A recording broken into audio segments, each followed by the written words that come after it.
જામનગરમાં હોસ્પિટલમાં હત્યાની ઘટનાથી હડકંપ। જીજી હોસ્પિટલના ડ્રેસિંગ રૂમ નજીક ધર્મરાજસિંહ નામના યુવાન પર મોડી રાત્રે છરી વડે જીવલેણ હુમલો કરાયો। હુમલામાં યુવાનનું ઘટના સ્થળે જ મોત થયું। બનાવની જાણ થતાં ડીવાયએસપી સહિતના પોલીસ કાફલો જીજી હોસ્પિટલે દોડી આવ્યો। જો કે હત્યારાઓ હુમલો કરીને ફરાર થઈ ગયા। જૂની અદાવતમાં હુમલો કરવામાં આવ્યો હોવાની માહિતી। હોસ્પિટલની અંદર આ હુમલાની ઘટના બનવા પામી અને આખું ત્યાં તબીબી જગત ત્યાં હોવા છતાં પણ કોઈ પણ આ વ્યક્તિને બચાવી ન શક્યું। હિચકારો હુમલો કરીને આરોપી ફરાર થઈ ચૂક્યો છે। હત્યાની ઘટનાને અંજામ આપી દેવામાં આવ્યો। આ વિશે વધુ માહિતી આપવા આપણી સાથે જોડાઈ ચૂક્યા છે મારા સંવાદદાતા રવિ બુદ્ધદેવ। રવિ, કઈ રીતે આખી હુમલાની અને હત્યાની ઘટના બનવા પામી, શું હવે પગલાં લેવામાં આવી રહ્યા છે? વાત કરવામાં આવે તો જામનગર શહેર અને જિલ્લામાં છેલ્લા કેટલાક સમયથી કાયદો અને વ્યવસ્થાની પરિસ્થિતિ જાણે ખાડે ગઈ હોય તેવા દ્રશ્યો છે તે સામે આવી રહ્યા છે। છેલ્લા એક સપ્તાહની જો વાત કરવામાં આવે તો શહેરમાં 2 અને ગ્રામ્યમાં મળી 3 હત્યાના બનાવો છે તે સામે આવી ચૂક્યા છે। એવામાં ગત રાત્રિના જામનગરની આરોગ્ય સમિતિ જીજી હોસ્પિટલ આવેલી છે તે હોસ્પિટલની અંદર જ એક વ્યક્તિ પર હુમલો કરી અને તેની હત્યા નિપજાવવામાં આવી છે।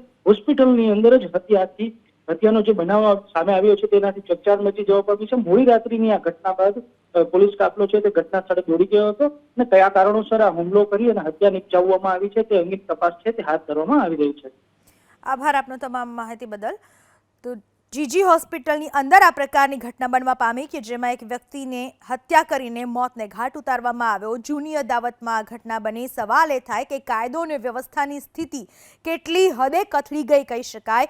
જાહેરમાં હોસ્પિટલની અંદર હત્યાની ઘટનાને અંજામ આપવામાં આવ્યો અને ત્યારબાદ આરોપીઓ ફરાર પણ થઈ ચૂક્યા છે જે હજુ પોલીસને હાથ નથી લાગ્યા। તબીબો ત્યાં હાજર હોવા છતાં પણ એ વ્યક્તિને બચાવી ન શકાયો। એ રીતે છરીના ઘા મારીને હત્યા નિપજાવવામાં આવી। જામનગરની હોસ્પિટલની અંદર આ ઘટના બનવા પામી જેના કારણે હડકંપ મચી ગયો। જીજી હોસ્પિટલના ડ્રેસિંગ રૂમ નજીક જ ધર્મેન્દ્રસિંહનું ઢીમ ઢાળી દેવામાં આવ્યું। જામનગરના એસપી પ્રેમસુખ ડેલુ આપણી સાથે જોડાઈ ચૂક્યા છે। પ્રેમસુખજી, કઈ રીતની આ ઘટના બનવા પામી? આરોપી પકડાયા કે કેમ?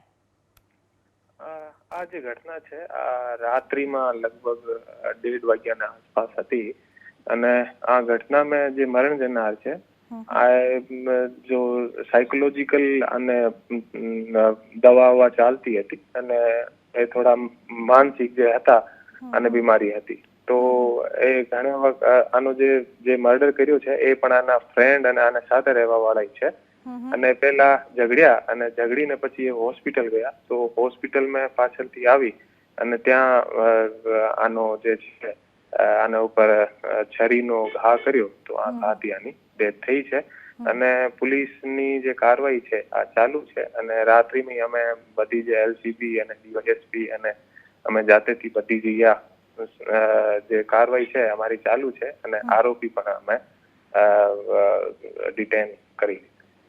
જી, આભાર આપનો અમારી સાથે વાત કરવા બદલ પ્રેમસુખજી। તો જામનગરની જીજી હોસ્પિટલમાં ઘટના બની। 2 શખ્સો વચ્ચે પહેલા ઝઘડો થયો હતો। સારવાર માટે હોસ્પિટલમાં ગયા અને હોસ્પિટલમાં આરોપીએ હુમલો કરતા મૃત્યુ થયું ધર્મરાજસિંહનું।